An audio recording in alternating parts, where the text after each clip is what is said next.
Hey, good morning, everyone. I wanted to take a couple of minutes here to express my opinion and a couple of facts that are surrounding this new proposed break in your clock for the DOT hours of service requirements. This is going to be something that's going to be opened up and abused by shippers and receivers both, and is also going to be abused by carriers that everybody likes to blame for all their problems. Number one, the first fact that I'd like to put out is what Mr. Babin has proposed is a single break, not a combination of breaks, but a single break up to 3 hours that will stop your clock.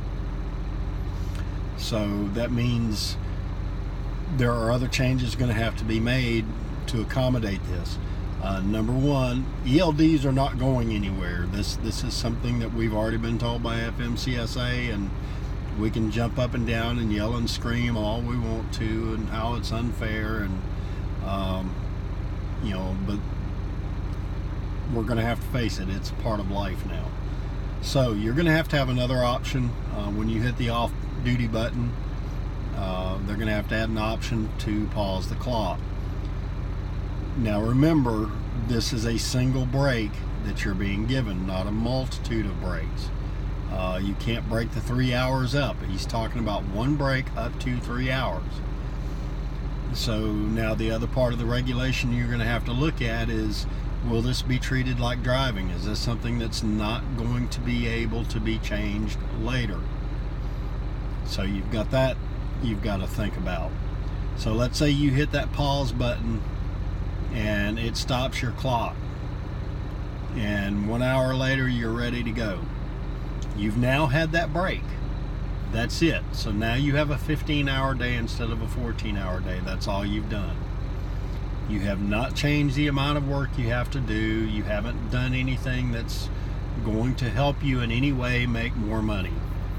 Okay, you're whether you're paid by percentage, you're paid by the mile, the amount of money you're going to make is not going to change, no matter how you're paid. Be it piecework, be it hourly, be it percentage, whatever, however you want to look at it. So everybody's jumping on this bandwagon saying it's going to give you flexibility. Well, the 14-hour clock has got flexibility in it now. You can stop and take a break anytime you want to.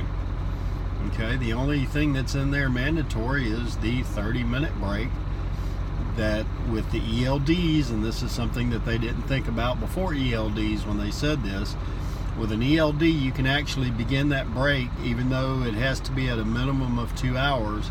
You can actually start that break at 1 hour and 31 minutes, because at 2 hours and 1 minute when you finish your break, you've now finished it outside that 2 hour window.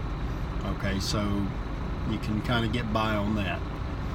So you have flexibility to stop now. You only have 70 hours and 8 days to work. There's nothing changing there. So you really haven't gained anything other than the possibility that this can be abused by shippers, receivers, and companies. All three can say, well, stop here, take you 3 hours, at the shipper, and then drive it straight through to finish. You've now at that point taken away the driver's flexibility that everybody seems to want. An owner-operator is about the only person that will gain anything from this, if they gain anything at all. Yeah, it could help you avoid traffic, so it may save you, depending on where you run, it may save you as little as 45 minutes a week, or it may save you as much as 3 or 4 hours a week, depending on how often you've got to take a break to avoid traffic. But again, once you've taken that break once, that's it. You don't get to stop the clock again. You only get to stop it once. So there's really nothing to be gained by this. It sounds good, but it's not adding to the flexibility. If you wanted flexibility, then it needs to be worded in such a way that says you've got up to 3 hours per day you can stop your clock total. So that way, if you want to take 6 30-minute breaks throughout the day to stop your clock, you can do that. But that's not what's being proposed. What's being proposed is a single break up to 3 hours. And that just is going to open it up to all kinds of abuse. The only way to stop that abuse is, again, through regulation. You're going to need additional regulation. You're going to have to say that 3 hours cannot be at a place of work. In other words, it can't be at a shipper, it can't be at receiver, it can't be if you happen to get placed out of service, it can't be counted towards that, or whatever.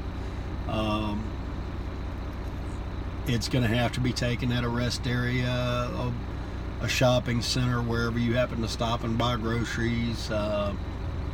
It's going to have to be taken at a truck stop, but it's going to have to be taken at a non-work location, at a terminal in the case of a driver that runs for a company that has terminals. So you've got additional regulation that you got to place in there. So be careful what you ask for. If this is what you want, just remember it's going to be a single break up to 3 hours, and once you use it, you can't use it again that day. So think about these things, carefully consider how they will actually impact your paycheck at the end of the week. If it's not going to impact your paycheck, then I guess there's really no reason to get excited about it.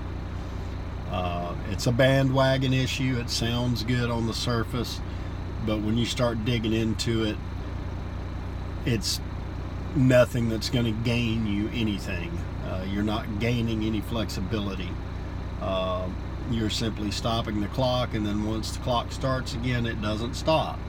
So you haven't gained any flexibility. The clock still acts the same way.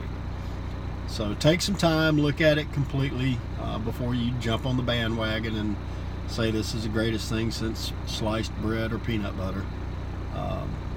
And look carefully at the issue before you go out there and say that this is what the industry wants. It's what a percentage of the industry wants, and nobody can even say what that is. There's no hard numbers out there. It's just rhetoric. So look at the facts, look at the numbers, put pen to paper, and actually see if you're going to increase your income and decrease your workload, because I think you'll find it doesn't have an impact.